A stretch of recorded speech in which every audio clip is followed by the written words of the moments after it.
할렐루야, 오늘도 좋은 날입니다. 잠언 24장 말씀 묵상입니다.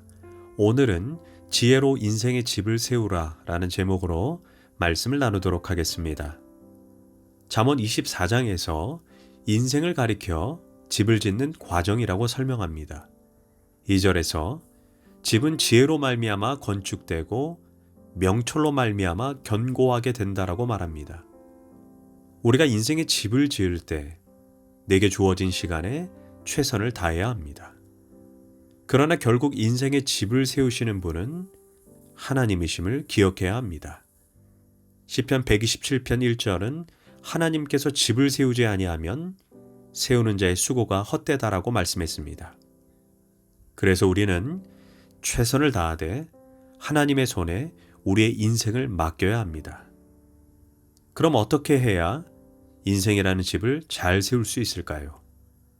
잠언은 인생의 집을 잘 짓기 위해 먼저 하지 말아야 할 행동을 우리에게 말해주고 있습니다. 1절입니다.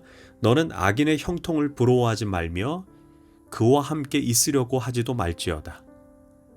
잠언은 악인의 형통을 부러워하지 말라고 수차례 우리에게 경고하고 있습니다. 왜 그럴까요? 많은 사람이 여기에 붙들려 있기 때문입니다. 믿지 않는 사람들은 말할 것도 없고 성도들도 그렇습니다. 악인이 망하고 의인이 형통해야 하는데 현실을 보면 그렇지 않습니다. 이럴 때 갈등이 생깁니다. 하나님이 정말 계시는가?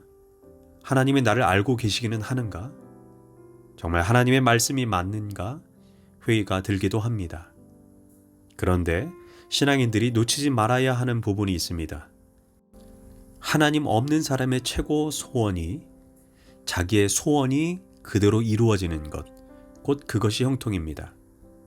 그러나 신앙인에게 중요한 것은 형통이 아닙니다. 이것이 과연 하나님의 뜻인가? 이것이 더 중요한 것입니다. 형통은 부차적인 것입니다. 신앙인의 입장에서 보면 악인의 형통은 복이 아닙니다. 잘못된 길로 가고 있는데 형통하면 그는 다시 돌아올 수가 없습니다. 자신의 길이 맞다고 확신하여 그렇게 살다가 망해버리는 것입니다. 그래서 하나님의 방법이 아닌데 지금 당장 형통하고 있다면 그것은 사실 영적인 심판입니다. 잠언 24장 19절은 말합니다. 너는 행악자들로 말미암아 분을 품지 말며 악인의 형통을 부러워하지 말라. 여기에서 행악자들로 인해 분을 품지 말고 또한 부러워하지도 말라고 말합니다. 분을 품는 것과 부러워하는 것, 어느 것이 먼저일까요? 처음에는 악인이 저렇게 되다니 분노하다가 나중에는 부러워합니다. 나도 저렇게 됐어야 했는데. 그래서 엄밀히 말해 분노하는 것과 부러워하는 것은 같은 것입니다. 성경은 악인의 형통을 분노하거나 부러워하지 말라고 말씀하고 있습니다. 왜냐하면 악인의 형통을 분노하거나 부러워하는 것은 이미 내 마음이 오염되었음을 의미하기 때문입니다. 하나님을 바라보고 살아야지 다른 사람 때문에 우리의 마음이 흔들리면 안 됩니다. 혹시 지금 다른 사람을 바라보며 분노하거나 부러워하고 있지 않습니까? 문제는 이런데 신경을 쓰고 살면 인생의 시간과 에너지 낭비가 너무너무 크게 된다라는 것입니다. 여기에서 빨리 벗어나야 합니다. 그렇지 않으면 내가 걸어가야 할 그 인생길을 낭비하게 되고 허비하게 되는 것입니다. 아무 쓸데없는 행동입니다. 그렇다면 내가 집중하고 추구해야 할 인생길은 무엇일까요? 잠언 24장 3절과 4절은 말합니다. 집은 지혜로 말미암아 건축되고 명철로 말미암아 견고하게 되며 또 방들은 지식으로 말미암아 각종 귀하고 아름다운 보배로 채우게 되느니라. 여기 인생의 집을 짓는 과정이 나옵니다.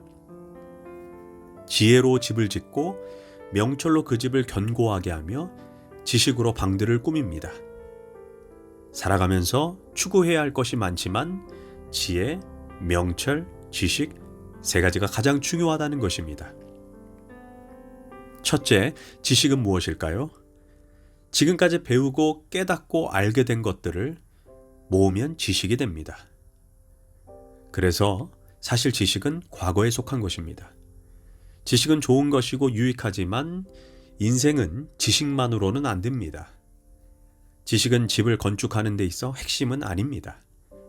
단지 방을 꾸밀 수 있는 일부분입니다. 지식보다 더 중요한 것이 명철입니다. 명철은 현재를 위한 것입니다. 명철은 과거의 지식을 사용하여 오늘 내가 어떻게 살아야 하는가. 명철은 현재를 살아가는 기술입니다. 그러면 지혜란 무엇일까요? 지혜는 미래를 위한 것입니다. 앞으로 이렇게 될 것을 알고 믿는 게 지혜입니다. 점을 보러 가면 과거를 잘 마친다고 말합니다. 왜냐하면 지식이기 때문입니다. 그러나 미래는 잘 모릅니다. 왜냐하면 지혜의 영역은 하나님의 영역이기 때문입니다. 귀신들은 하나님의 영역인 미래를 알 수가 없는 것입니다. 미래는 역사의 주관자이신 하나님의 영역입니다. 그런데 하나님은 말씀으로 우리에게 미래를 알려줍니다. 그래서 말씀을 지혜의 말씀이라고 말하는 것입니다.